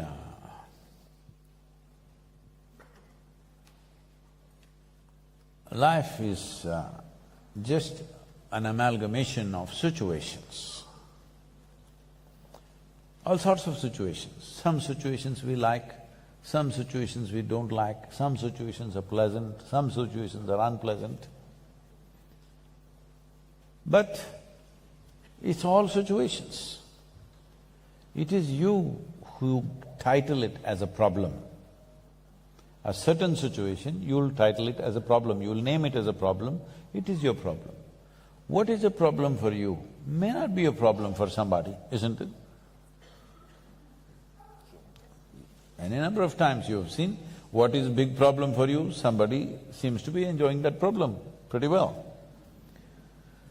So, the reason why something becomes serious in your mind, see, situations may be extreme. Right now, this ecological situation is a bad situation.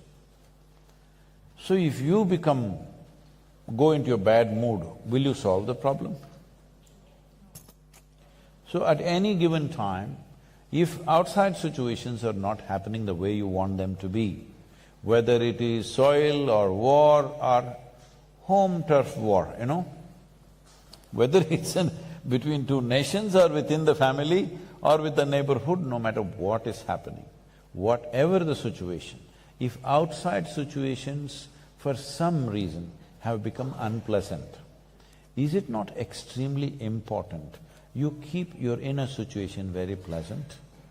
Hello? What is the logic in this that if outside is unpleasant, I will also become unpleasant? So the only choice that you have in this world with life around you is just this. You can either be a part of the problem or part of the solution. There's simply no other choice. Looking for and imagining a world without any problem is a silly idea, it's childish. There is no such world ever. There never was, there never will be. There will be issues. Only thing is, you should not be the issue. Hello?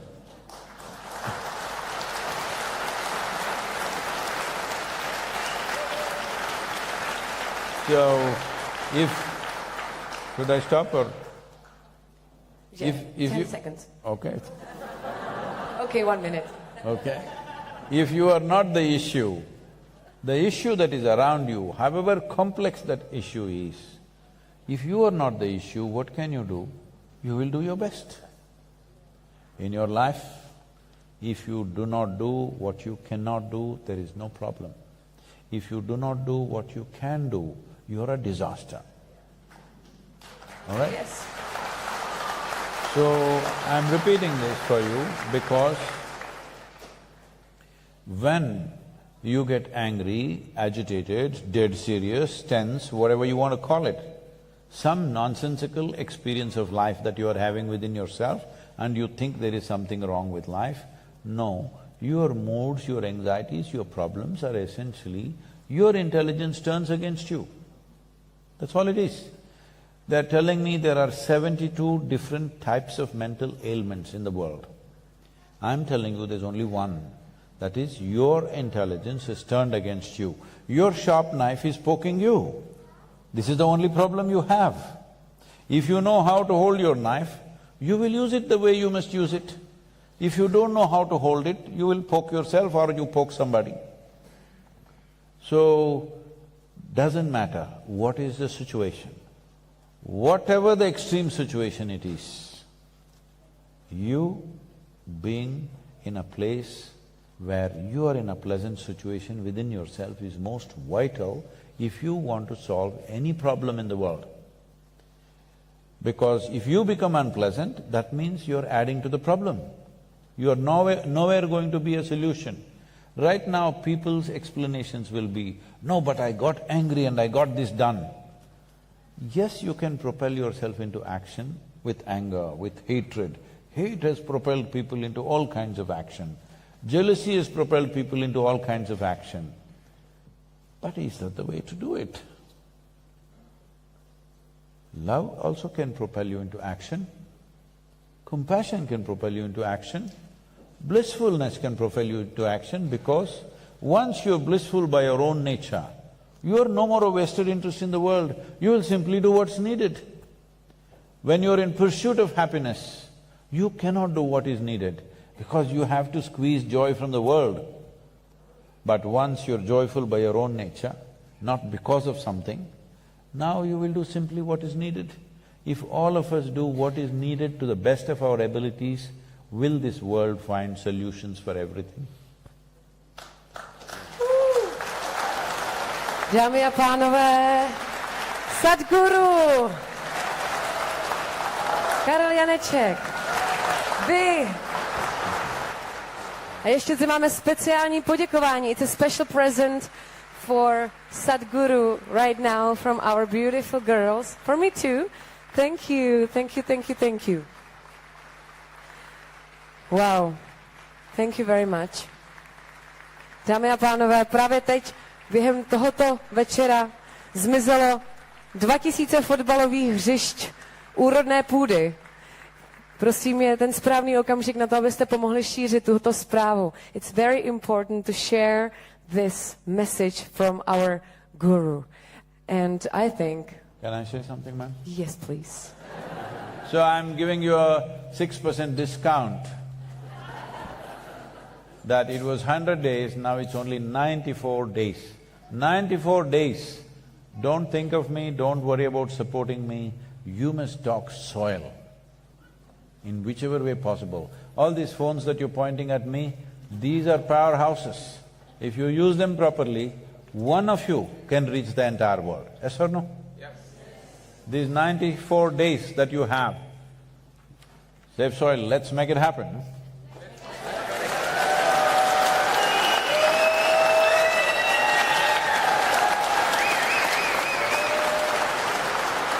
Now it's a special moment for showing you beautiful video anatomy of this soil movement, I would like to say. Reverberate across Czechoslovakia, okay? Také bychom chtěli poděkovat sponzoru dnešního večera a tím je Janeček, Kino 64.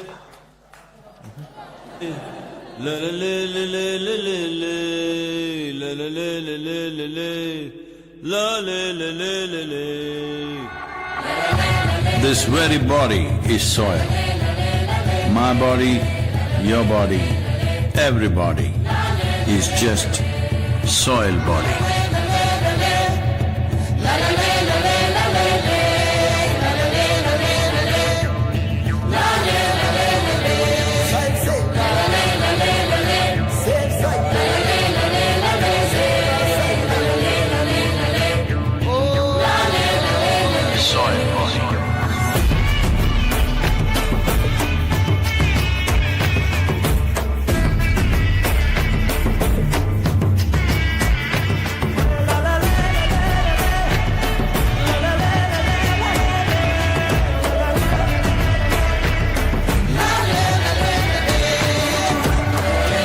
The magic of soil is it turns death into life.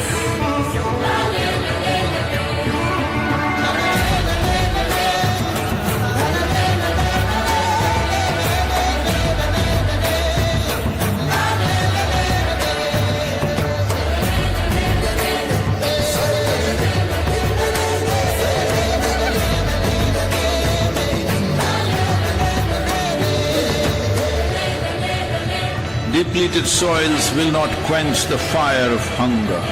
Unquenched hunger can burn the very world. This is a generational responsibility. Save soil. Let's make it happen.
When Sadhguru will do the picture with audience. So ladies and gentlemen, please hand...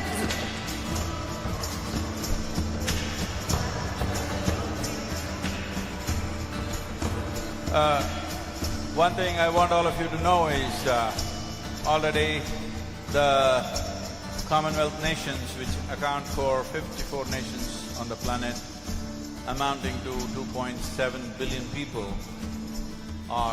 have already declared that they will be a part of the Safe Soil movement.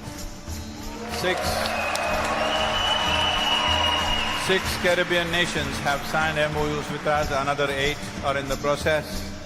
Apart from that, I am addressing the COP15 where 170 nations are participating in Ivory Coast in the month of May. So by 9th, 10th of May when I'm at Ivory Coast, by then you must get me at least 3 billion people saying yes to Save Soil. Then 170 nations cannot ignore this. It will definitely happen, all right? Are we going to make it happen? That's it. Tak fotografie právě teď.